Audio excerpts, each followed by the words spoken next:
मला अतिशय आनंद आहे की या पिंपरी चिंचवड शहरामध्ये आपल्या सर्वांना संबोधित करण्याकरता, आपलं दर्शन घेण्याकरता या महानगरपालिकेच्या निवडणुकीच्या निमित्ताने मी उपस्थित आहे।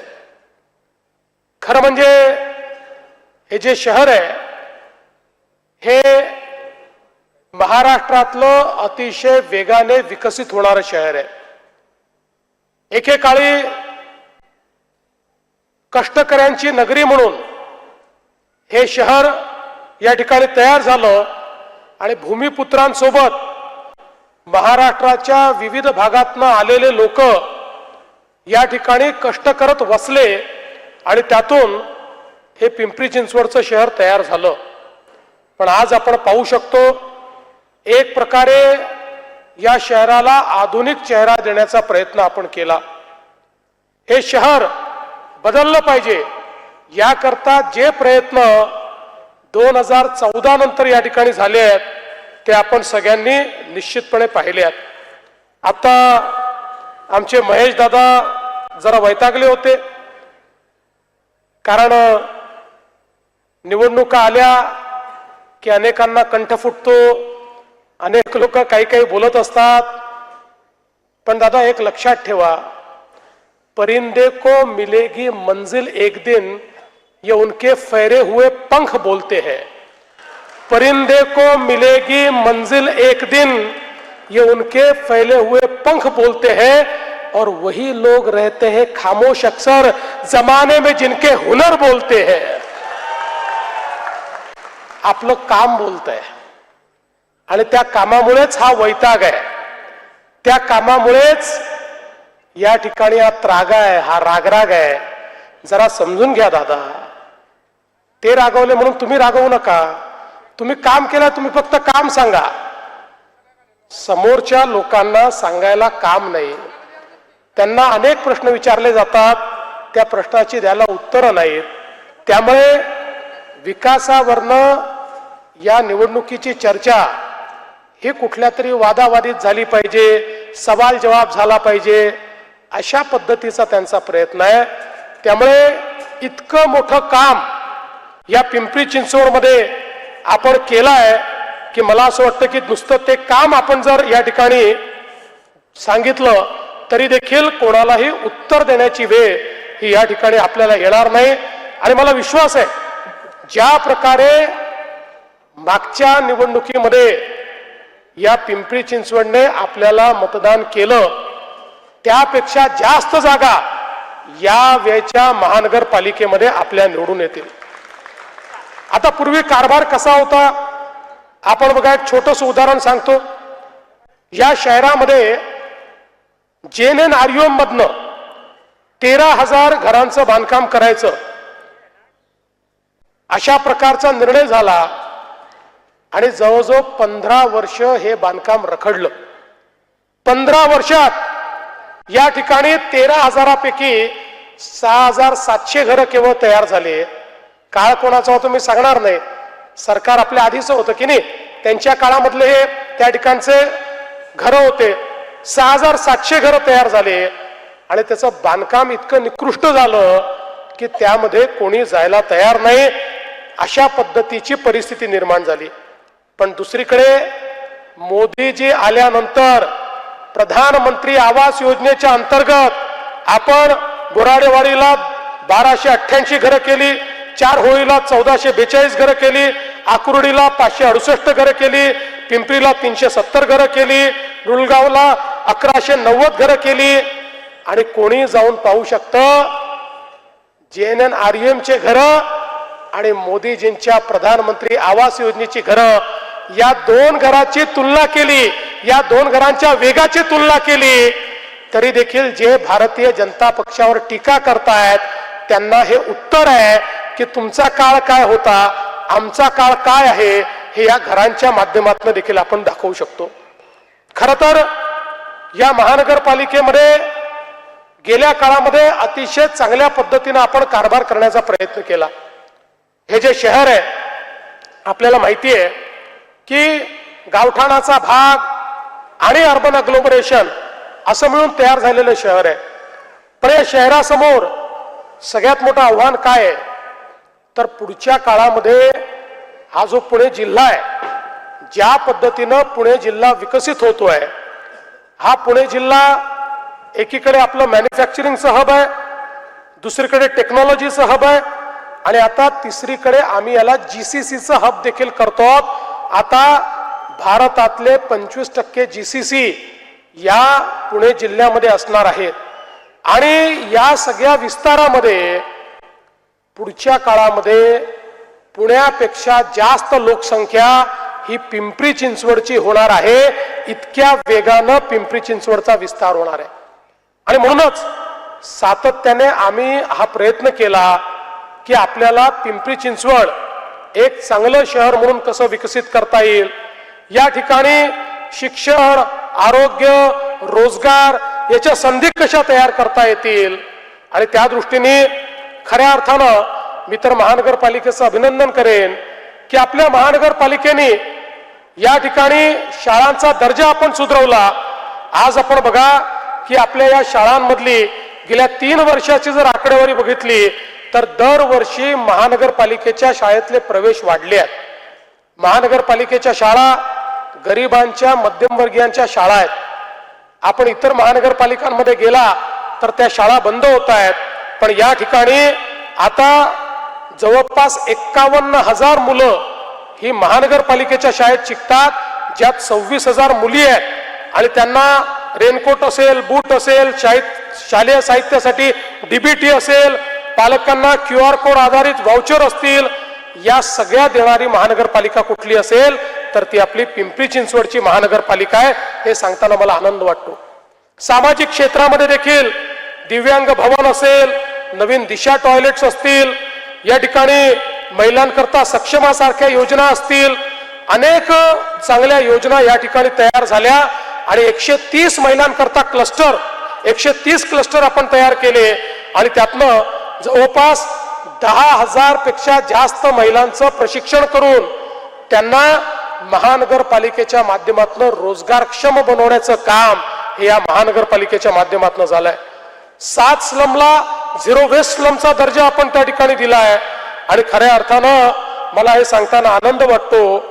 जे लोक विचारतात की पिंपरी चिंचवडमध्ये तुम्ही काय केलं, त्यांना मला सांगायचं आहे, भारत सरकारच्या स्वच्छ भारत सर्वेक्षण मध्ये मिलियन+ सिटीमध्ये महाराष्ट्रातली नंबर 1 सिटी पिंपरी चिंचवड आहे आणि देशातली ही 7वी नंबरची शहर हे आपलं पिंपरी चिंचवड शहर आहे। हे खऱ्या अर्थानं भाजपच्या सत्तेमध्ये आपण या ठिकाणी करून दाखवलेलं आहे।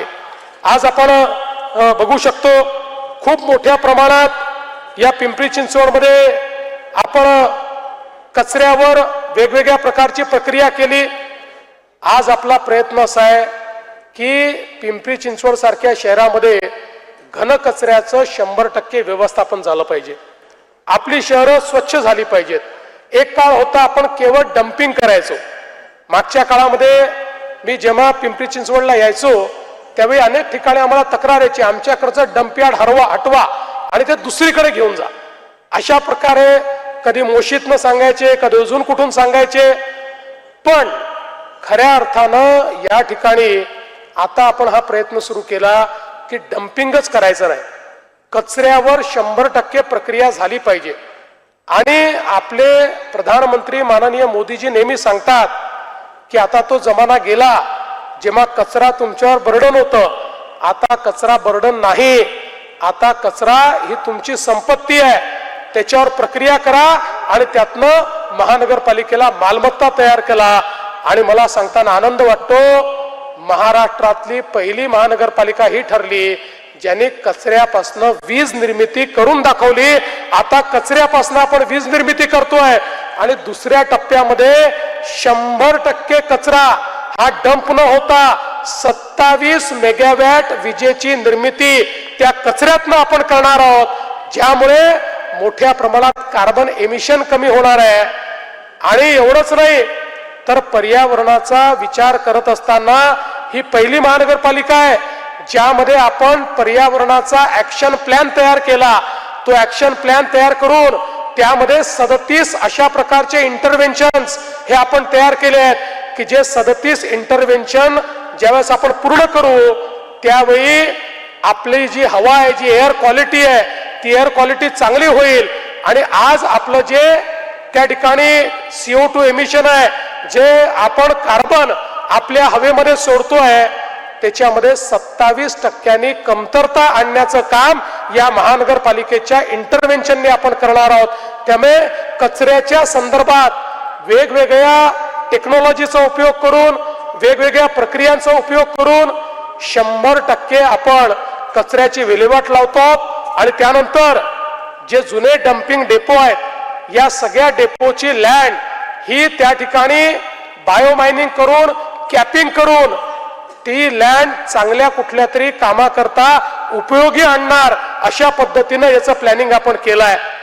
मला पूर्वी लोक मला विचारायचे की का बायोमायनिंग वगैरे खरंच होतं का, कॅपिंग होतं का. मी त्यांना नेहमी सांगतो की तुम्ही नागपूरमध्ये येऊन सिम्बायोसिस जी आपली पुण्याची आहे त्याचं एक मोठं कॅम्पस नागपूरमध्ये आहे. मी त्यांना सांगतो तुम्ही कॅम्पस ते येऊन बघा. ते जे कॅम्पस आहे ते नागपूरचं डम्पयार्ड होतं आणि त्या डम्पयार्डला तिथे जाताना नाक बंद करून जावं लागायचं. तिथलं बायोमायनिंग आणि कॅपिंग केल्यानंतर आज त्या ठिकाणी सिम्बायोसिस झाली, त्याच्या बाजूला नरसिंहमुंजी झाली. जवळपास 50,000 विद्यार्थी त्या परिसरामध्ये आहे. वासही नाही आणि त्या ठिकाणी आता गार्डनही तयार झालंय.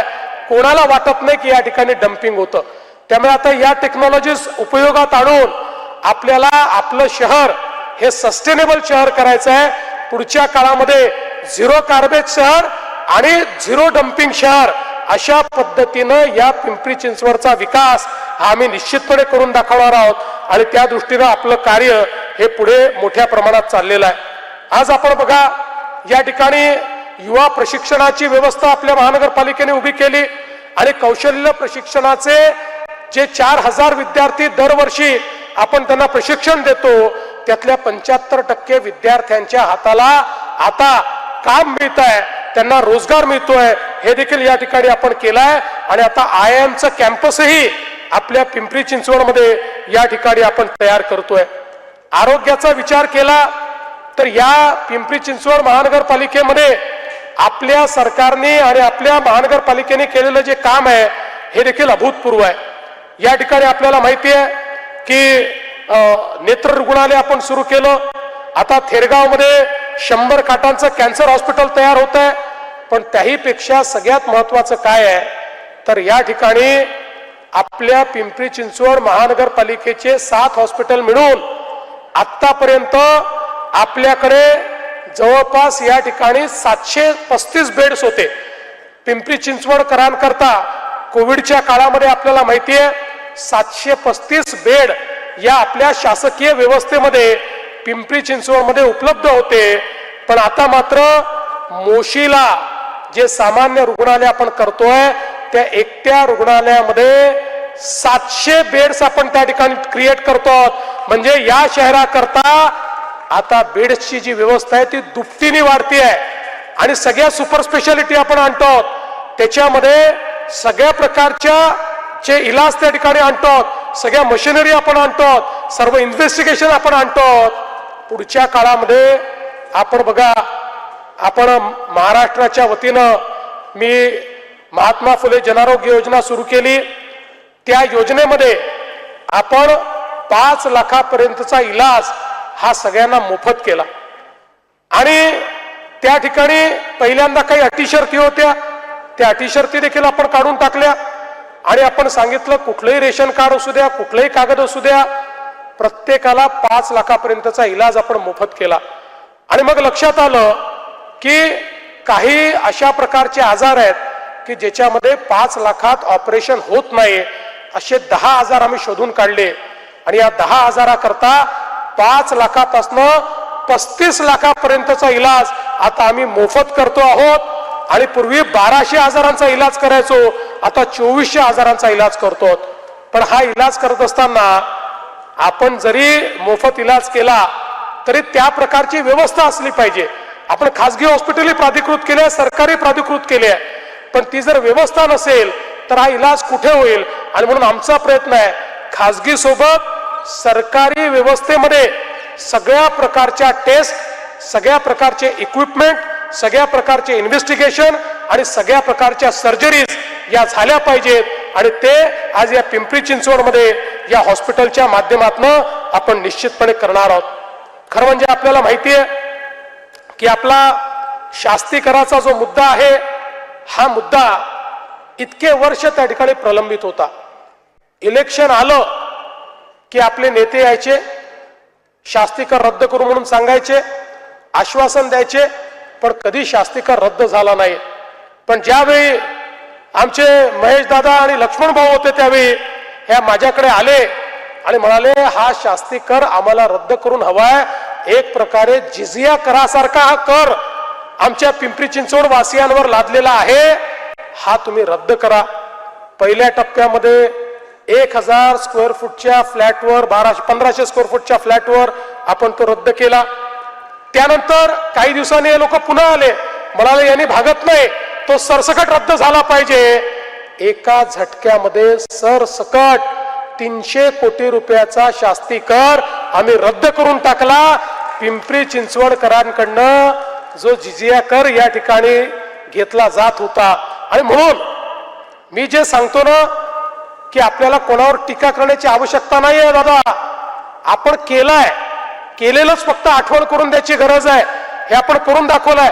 12.5% या ठिकाणी जो प्रश्न आहे ते 12.5% प्रश्नाच्या संदर्भात आपल्याला कल्पना आहे किती वर्ष या ठिकाणी एक प्रकारे आंदोलन चाललं होतं. आता मला कैलाश कुठे सांगत होते 20 वर्ष हे आंदोलन चाललं होतं. मला आजही आठवतं की मी मंत्री नव्हतो, मी आमदार होतो, अध्यक्ष होतो.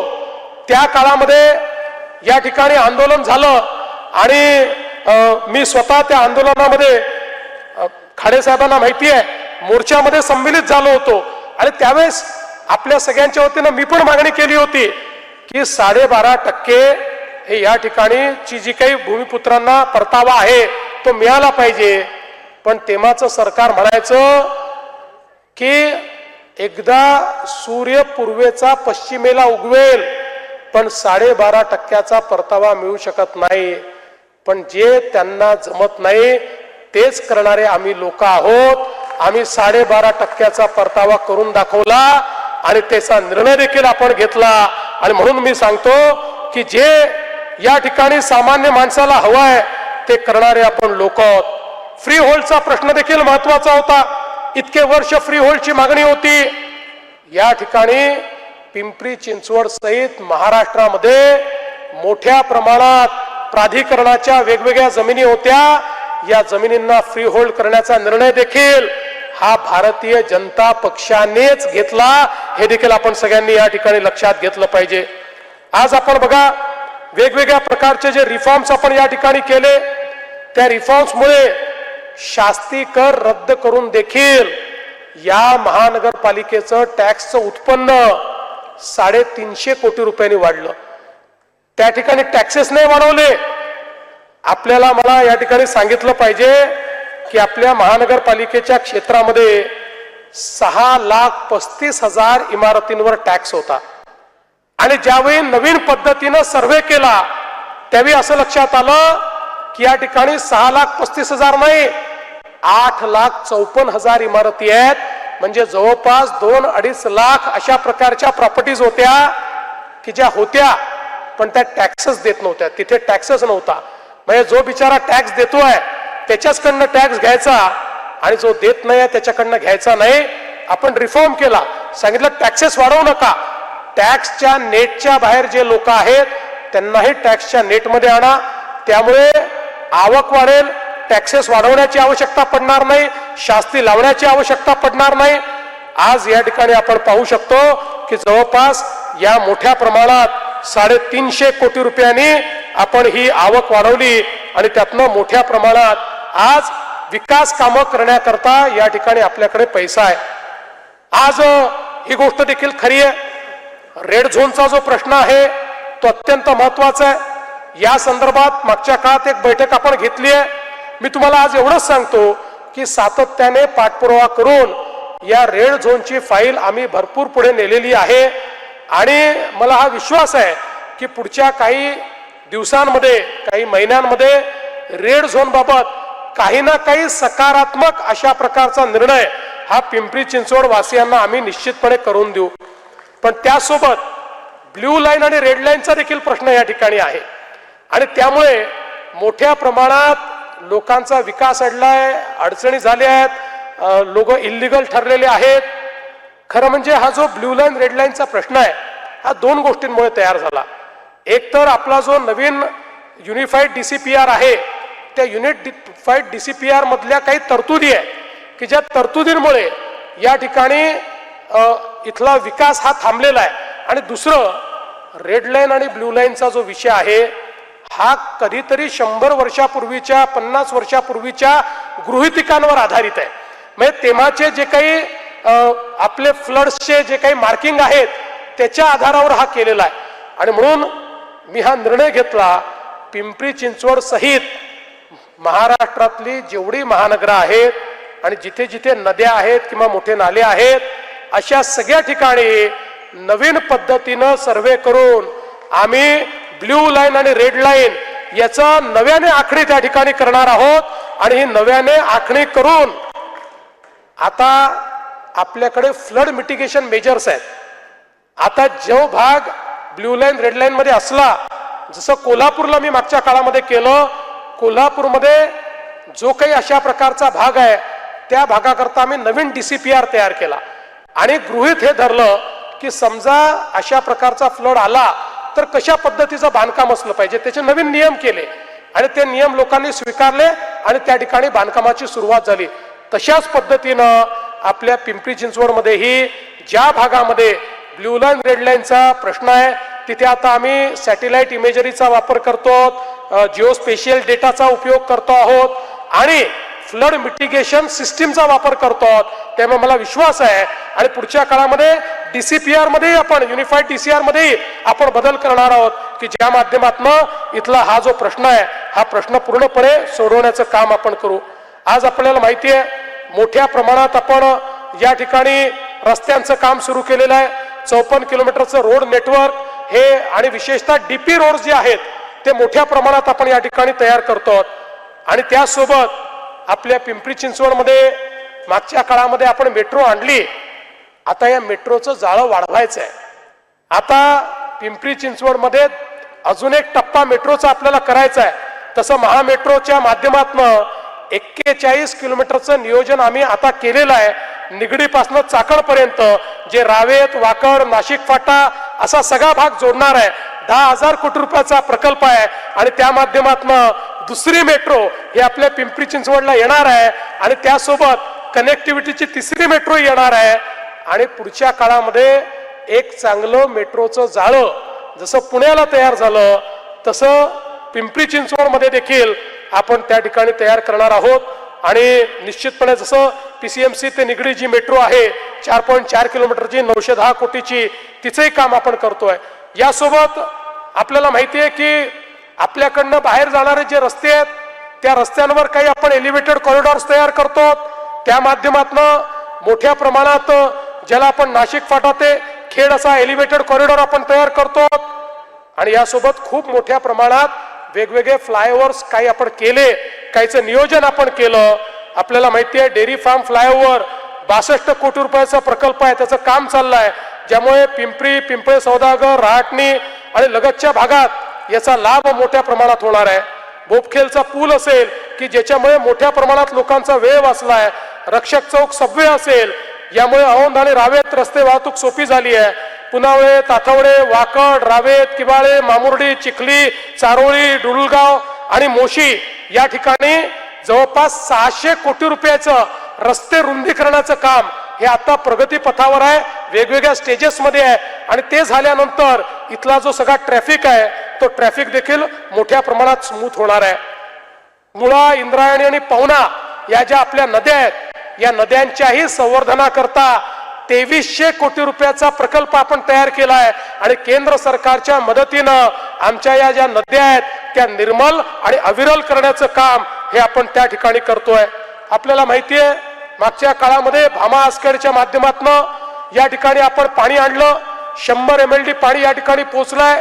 दुसरा टप्पा आता आपण करतो आणि पिंपरी चिंचवड वासियांना मी सांगू इच्छितो, आम्ही पूर्णपणे प्लॅनिंग केलेलं आहे. आम्हाला माहिती आहे हे शहर अत्यंत वेगानं वाढत आहे, त्यामुळे आता जे पाणी आहे ते आपल्याला पुरणार नाही. त्यामुळे पुढच्या 25 ते 30 वर्षाच्या लोकसंख्येचा विचार करून पिंपरी चिंचवड करता पिण्याच्या पाण्याचं नियोजन आम्ही करतो आहोत, जेणेकरून प्रत्येक घरामध्ये रोज नळ उघडल्यानंतर शुद्ध पिण्याचं पाणी हे या ठिकाणी आलं पाहिजे. आपल्याला माहिती आहे वेगवेगळ्या प्रकारचे जे जलशुद्धीकरणाचे प्रकल्प आपण केले, आपण त्याबद्दल आता मी अधिक आपल्याला सांगत नाही. आणि एवढंच नाही तर या ठिकाणी सांडपाणी आणि विशेषतः पुढचं म्हणजे पुढच्या 20 वर्षाचा विचार करून इथलं जे गटारीचं पाणी आहे त्या पाण्यावर प्रक्रिया करणे, त्याच्याकरता भुयारी गटार योजना ज्या ठिकाणी नाही आहे त्या ठिकाणी त्याचा विस्तार करणे, असा 941 कोटीचा प्रोजेक्ट हा आपण तयार केलेला आहे.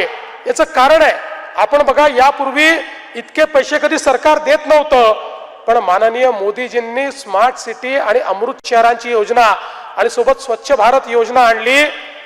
या योजनेमुळे आज हजारो कोटी रुपये आपल्याला मिळत आहेत. एकट्या महाराष्ट्राला 50,000 कोटी रुपये हे मोदीजींनी दिले आहेत.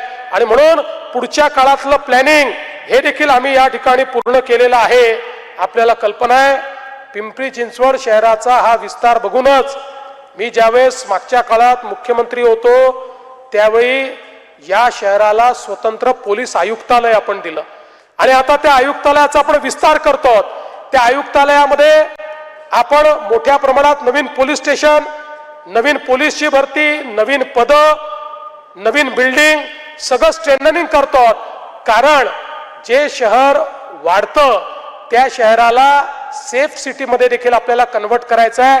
आणि मला या गोष्टीचा आनंद आहे की या पिंपरी चिंचवडच्या महानगरपालिकेने शहरामध्ये फायबर ऑप्टिक्स एक पूर्ण जाळं तयार केलं. हे पहिलं शहर आहे की ज्यांनी स्वतःचं फायबर ऑप्टिक टाकून आता त्याचं कमर्शियलायझेशन देखील केलेलं आहे. टाकलेल्या फायबर ऑप्टिक पासनं आता महानगरपालिकेला त्या ठिकाणी चांगल्या पद्धतीनं एक प्रकारे रेव्हेन्यू देखील मिळतोय. आणि त्यासोबत हे शहर सेफ शहर करण्याकरता 2000 CCTV आपण लावले आहेत. त्याचे कमांड अँड कंट्रोल सिस्टीम आपण केलेली आहे. त्याच्यामध्ये फेस रिकग्निशन आपण लावलं आहे, त्याच्यामध्ये नंबर आयडेंटिफिकेशन आपण लावलं आहे. आता त्याला AI बेस आपण करतो. म्हणजे कुठेही काही घटना घडली तर एका मिनिटात आपल्याला कोणी केलाय हे कळेल, कशी घडली आहे कळेल. या ठिकाणी एखादा जुलूस असेल तर त्याचं देखील मॅनेजमेंट या सेफ सिटीच्या या CCTVच्या माध्यमातून आपण करू.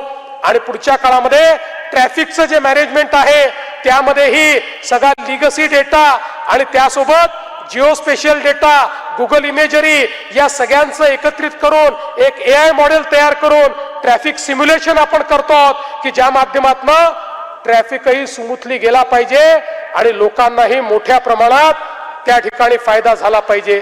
खरं म्हणजे बंधू भगिनींनो, सांगण्यासारख्या खूप गोष्टी आहेत. सगळ्या गोष्टी जर सांगायला लागलो अजून 3 सभा मुंबईला जाऊन मला करायच्या आहेत, त्यातली एखादी सभा रद्द करावी लागेल. पण हे सगळं सांगण्याचं कारण काय आहे? हे सगळं सांगण्याचं कारण हेच आहे, हे सगळं मागच्या काळात होत नव्हतं, पण तुम्ही भाजपला निवडून दिल्यानंतर हे सगळं घडलेलं आहे. कमी काळामध्ये हे सगळं आम्ही करून दाखवलेलं आहे आणि पुढे देखील याही पेक्षा चांगलं आम्हाला करायचं आहे. आता या देशामध्ये आणि महाराष्ट्रामध्ये या ठिकाणी एक विकासाचं विजन आमचं तयार झालेलं आहे. ते विजन पूर्ण करायचं आहे. आम्ही पुण्याला ग्रोथ हब म्हणून ज्यावेळेस विचार करतो त्यावेळेस पुणे असेल, पिंपरी चिंचवड असेल.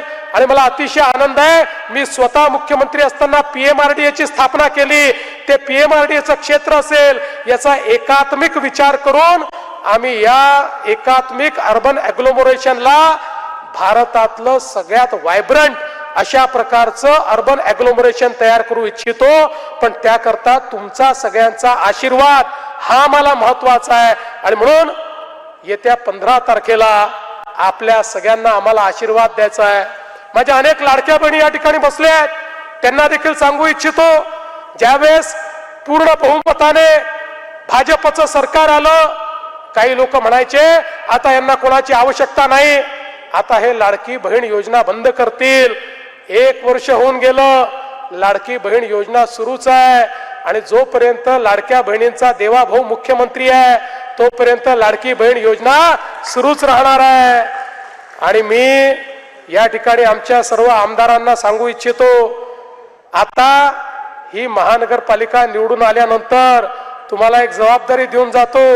आता माझ्या लाडक्या बहिणींना केवळ लाडकी बहीण ठेवू नका, आता माझ्या लाडक्या बहिणींना लखपती दीदी करा, लखपती दीदी. कारण माननीय मोदीजींनी लखपती दीदीचा कार्यक्रम दिलाय. 50 लाख महिलांना आम्ही लखपती दीदी केलाय. आता 4 महिन्यात तो आकडा 1 कोटी पर्यंत जाणार आहे. पुढच्या काळात ज्यावेळेस मी येईल त्यावेळेस काय काम केलं हे तर विचारीनच, पण सगळ्या नगरसेवकांना हे विचारीन की तुमच्या या ठिकाणी तुम्ही तुमच्या वॉर्डामध्ये किती लखपती दीदी केल्या हे देखील त्या ठिकाणी विचारेल. आमचे महेश दादा म्हणाले कोणीतरी SRA मध्ये धमक्या देत आहे. देवेंद्र फडणवीस गृहमंत्री असताना धमक्या देण्याची हिंमत कोणाची होते? काळजी करू नका, इथे कायद्याचं राज्य चालेल, धमक्यांचं राज्य चालणार नाही. कोणी जर धमकी देत असेल तर त्याला त्याची जागा दाखवायला आमचे पोलीस सक्षम आहेत. मलाही त्याच्यामध्ये इंटरफिअर करायची आवश्यकता नाहीये, संवेदनशील आहेत. आणि दादा पुढच्या काळामध्ये एकच गोष्ट लक्षात ठेवा, SRA ची जी अपेक्स बॉडी आहे, जी मेन SRA आहे, त्याचा अध्यक्ष मीच आहे, मुख्यमंत्री म्हणून मीच अध्यक्ष आहे. त्यामुळे कोणी जर अशा पद्धतीनं काम करत असेल तर मग जनतेच्या हिताकरता 16 तारखेनंतर काय कारवाई करायची ते आपण निश्चितपणे ठरवू. कुठल्याही पद्धतीनं जनतेला त्रास होऊ द्यायचा नाही हे आपण ठरवलेलं आहे.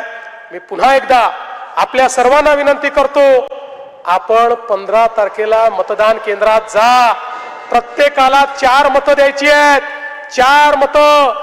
ज्या मशीनवर जिथे कमळ दिसेल, माणूस पाहू नका, चेहरा पाहू नका, उमेदवार पाहू नका, कमळ बघा आणि कमळ दाबा. 15 तारखेला कमळ दाबा. 15 तारखेला कमळाची चिंता तुम्ही करा. 16 तारखेपासून 5 वर्ष तुमची चिंता आमच्यावर सोडून द्या, एवढीच विनंती करतो आणि माझं बोलणं संपवतो. धन्यवाद. जय हिंद, जय महाराष्ट्र.